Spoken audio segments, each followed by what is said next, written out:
Well, it's great to be here. Um, I know that when I can't, got the opportunity to be Auburn's coach, we knew from a standpoint of rebuilding the program, all I had to do was look at the other programs in our campus on the men and the women's side and just see what they were doing and try to emulate that. Men's basketball just wasn't holding up its end.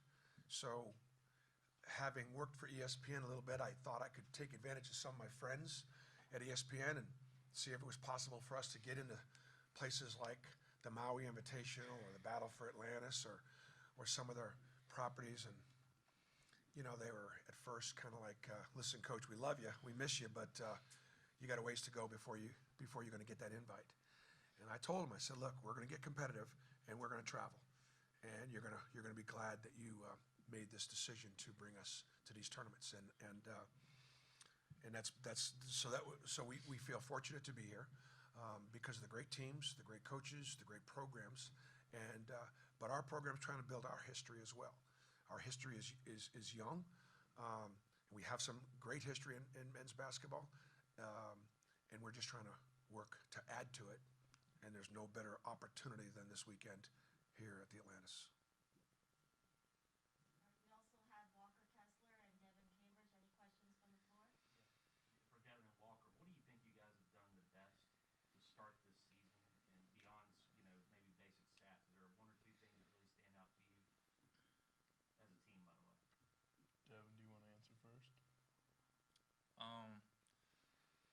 One thing I would say is like our energy, like our on the defensive end. I think we're better defensively when we communicate. Everybody's on the same page. It all starts with communication and things like that. And then I would say like not folding under pressure. Like we've been down 0-9 in the first like couple games. We never turn on each other. We picked it up. We kept fighting, and we won those games through adversity. I would agree with Devin. Just our tenacity on defense and effort, especially at the guard position. Our guards are like pests out there. Just getting after those other guards. I mean, that's they might not get a steal or whatever, but after a long time, those other guards are going to be exhausted just going against that all the time. So are you like throwing the front line out of the bench here? Are you throwing you and Dylan? And I'm looking out at Jabari. And, I mean, like you just gave the guards all the credit? Well, humility is a key attribute, coach. So it was you, like all the other guys. It was you're going to be humble, huh? I mean, you're a pretty good rim protector. We, as bigs, we try to do Jabari, Dylan, and I. Jay will. We get after it a little bit. But yeah, I would say our defense and just tenacity and going after the other team. Bruce, when I'm sure coaches worry about everything possible coming into a season, what may or may not go to plan. Has there been anything that surprised you, good or bad, with this group, just as the starting points for this season? Well, I think the thing I'm most pleased about is that the team has worked really hard to get to know each other. We got so many new pieces, and I truly believe that some lifelong friendships and relationships have begun this season. And I think that's a real good foundation, obviously, to build on. From a basketball standpoint, I think, our drop-back defense has been better than our half-court offense. And if we could take some of the aggressiveness and physicality that we've so far demonstrated on the defensive end and have some of that translate to our offense with our effort and energy and execution, then I think we'll, obviously be more competitive. All right, we have a question from Zeno.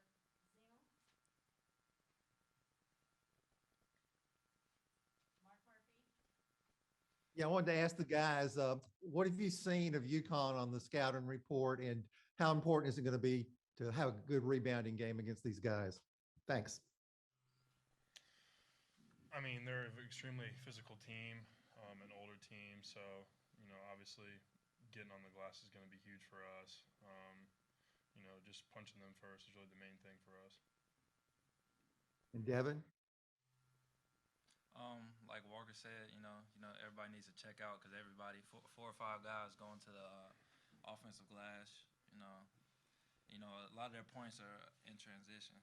So if we stop them, get rebounds, we'll have a good game. Yeah. Are you guys curious to see how you do against a top 25 team? Yes, excited. Very. Thanks. No more questions from Zoom? Hey, I just wanted to ask everyone about Sonogo for Connecticut. What have you seen from him early in the season, and what makes him so tough a matchup? Big Walker. I mean, obviously he's very skilled. Very physical. Uses body well, seals well. Really, the main thing for us is just to, just respect him and know that he's a skilled big, but just go play hard and play well. They do a great job with their spacing. They do a great job with their interior offense. They do a great job with their ball reversal and their high-low. They run their offense through their inside players, and they've got real good perimeter guys. So I think it's a combination of what Coach Hurley does as far as their spacing is concerned, and his improvement. We loved him in high school too. We recruited him a little bit and got to know him, and happy for his success. All right, we'll take one more question from Zoom.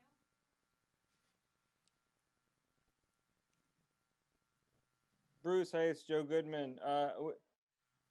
We saw how jacked you were muscle-wise a couple weeks ago. Have you been getting ready for this trip? No, I was actually getting ready for a wedding, and so I had trying to get in shape for the wedding, and but since that time, Dickie, I'm back to back to my old ways of having late night muffins.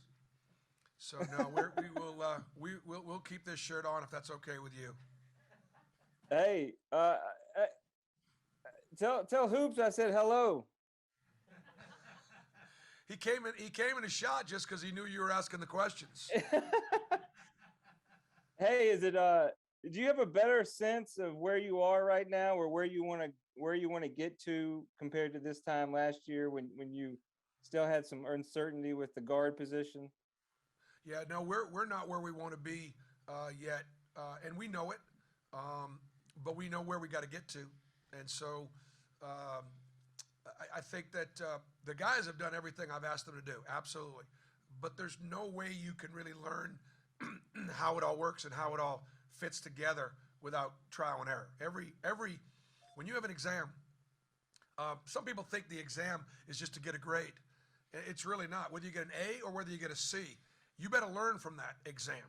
You got to learn what you know, learn what you don't know, and then obviously grow from it. So that's what we're focused on. So no, I'm not where we want to be, particularly offensively.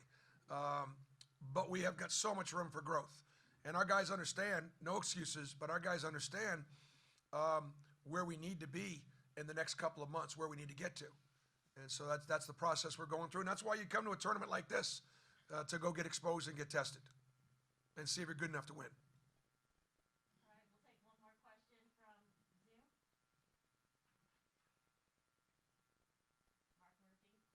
Yeah, I know you guys are busy with 3 games in 3 days, but are you going to do anything fun or sightseeing or swim with go through the slide with the sharks and all that kind of stuff? Let me answer that. No. But I can still wear my bucket hat though, right, Coach? Yeah, Walker's just enjoying his bucket hat. And Devin had wings last night. Uh, You guys, any questions on the floor? Walker, the Maui Invitational and the Battle for Atlantis are sort of the two big holiday week tournaments. You played in the Maui last year, but not anywhere near. Not in Maui, no. But this is one of this is the big event that's offshore and in the mid to COVID pandemic, kind of back to normal a little bit. Does it feel like something that excitement just kind of being back to that tradition of college basketball offshore? Oh, no doubt. Going to this trip was so much fun. The flight, going through teammates, and staying in a hotel, and just being at a place like this and a tournament like this. As you can see, I'm wearing the bucket hat, so it's a pretty big deal. So super excited for some normalcy for sure. We have a question again from Zoom. Hey, Bruce, I know we've talked about this a lot with football, with the addition of Texas and Oklahoma in the SEC, but we really haven't discussed it a whole lot in basketball. So what are your thoughts on them joining the conference, looking ahead a little bit? I think that I'll turn that just slightly into talking about our conference as a basketball conference. Um, I know that, Mike Slive's memory is still alive and well in me. And the SEC coaches have been around a long time. And I just remember when I was at Tennessee and we were beginning to, get that program, competitive with Florida and Billy Donovan and Kentucky and all, and their great history and tradition, and knowing that, when a conference had more than just Duke and North Carolina, the ACC was dominant. When the Big East had more than just Villanova and Georgetown, and they had all those Syracuse, they had all those programs, that's when they were dominant. And right now you look at the SEC, and you can look at 9 or 10 programs ago, from a coaching staff standpoint, personnel standpoint, fan base standpoint, they can go eye to eye with all the other great conferences. And that just wasn't the case. And I know Mike Slive wanted that very, very badly, and he told his ADs that you got to invest in men's basketball and facilities and coaches, and I think they have. So getting Texas and Oklahoma to enjoy the conference will make us, that much stronger. I think the other thing, I'm going to just bounce back and just talk about being here. I want my guys to see Bahamas. I want them to see the Atlantis. I want them to experience it. And then someday, I want them to work really hard in their own life. And then I want them to take their families back here. Because that's the thing about what we do. Like Walker, Devin last year, they didn't get to go anywhere. They didn't get to really travel. And that's part of the experience of being a student athlete is getting exposure to seeing all this and helping us prepare them, for what's next, both with their basketball life as well as the rest of their life. Talking a little trash on the field? Yeah, we get it. Trashing the state with litter? That's terrible. Keep it clean. Keep Alabama beautiful.